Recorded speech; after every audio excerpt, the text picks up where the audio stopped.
నమస్తే అండి, welcome to my channel. అలాగే ఆ దేవుని దయ వల్ల అందరూ బాగుండాలండి. నేనైతే ఈరోజు రామదేవుని పూజ అండి. ఇది సెకండ్ లక్షవారం అండి. అలాగే చెప్పాను కదండి ముందు వీడియోలోన 5 లక్షవారాలు 5 ఆదివారాలు చేసుకోవాలి. ఇదైతే నాకు సెకండ్ అండి. చూపిస్తున్నాను కదా వీడియోలోన. నేనైతే స్వామివారికి ఇలా అలంకరించుకున్నాను. అలాగే తులసిమాల స్వామివారికి ఇలా నేను అలంకరించుకున్నాను, పూలతో మాల కట్టి తులసితో కని.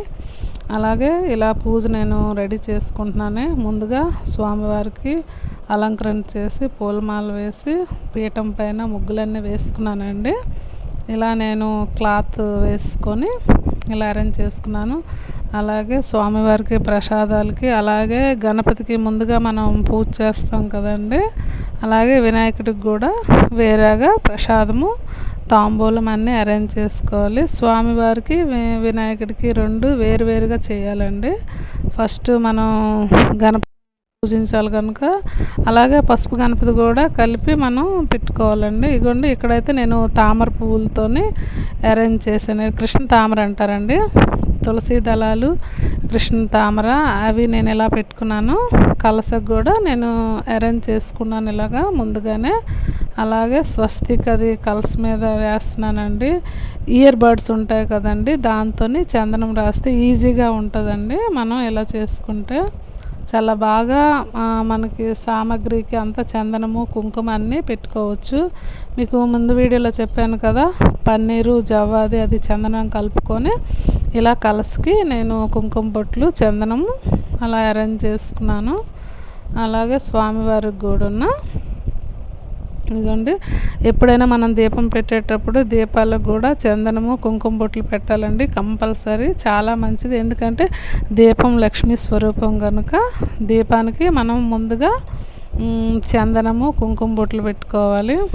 అలాగే దీపాలు వెలిగించుకోవాలి. ముందు గణేశుడికి ముందు వెలిగించుకున్నాక తర్వాత స్వామివారికి దీపాన్ని పెట్టుకోవాలి. అలాగే అగరబత్తి ధూపం వేసుకోవాలి. ఇలా నేను ప్రసాదాలు పువ్వులు అన్నీ కూడా స్వామివారికి ఈ వ్రతంలో అరేంజ్ చేసేసుకున్నాను ముందుగానే. ఇదిగోండి, అలాగే తులసి దళాలు, అలాగే చూడండి ఇక్కడ నేను అరేంజ్ చేశాను. తులసి దళాలన్నీ ముందుగానే కోసి తెచ్చి పెట్టుకున్నానండి. అలాగే నందివర్ధనాలు ఈ పూలతోనే నేను ఈరోజు పూజ చేసుకుంటున్నాను. ఫస్ట్ గణపతికి చందనము కుంకుమ బొట్లు పెట్టి గణపతికి పూజించుకోవాలి. చూస్తున్నారు కదా క్లిప్పింగ్లోన. ముందు గణేశుడికి పూజ చేసుకొని 16 నామాలు షోడశ పూజ అంటారండి, వినాయకునికి చేసుకొని, అలాగే విష్ణు నామాలు 16 నామాలతోని స్వామివారికి కూడా పూజ చేసుకోవాలి. ఇక్కడ ముందుగానే మనం కథ చదవక ముందుగా మనం స్నానం, అలాగే అర్ఘాలు ప్రసాదాలు అన్నీ నివేదించాలి. ఇదిగోండి, ఇక్కడైతే నేను తులసి పత్రి ఉంది కదా ముందుగా తీసుకొచ్చాను. ఆ తులసి పత్రితోనే పూజ చేస్తున్నాను. శ్రీమన్నారాయణుడికి తులసి పత్రితో చేస్తారండి. అలాగే ఈశ్వరుడికి చేసేటప్పుడు మారేడు దళాలు తెలుసు కదా, పత్రి దళాలు అంటారు, వాటితో చేసుకుంటాను. నేను సోమవారం వ్రతం అయితే అలా చేసుకుంటాను. ఇలాగా రామదేవుని పూజకి అయితే ఇలా స్వామివారికి హారతి నివేదించుకున్నాను. నాది లింక్ అయితే డిస్క్రిప్షన్లో పెట్టానండి, ఎవరైనా చూడవచ్చు. నచ్చితే సబ్స్క్రైబ్ చేయండి, షేర్ చేయండి, లైక్ చేయండి. అలాగే ప్రసాదాలు కూడా ఎలా పంచాలో కూడా ముందు వీడియోలో షేర్ చేశానండి. 5 ఉండలున్నా. Thank you for watching.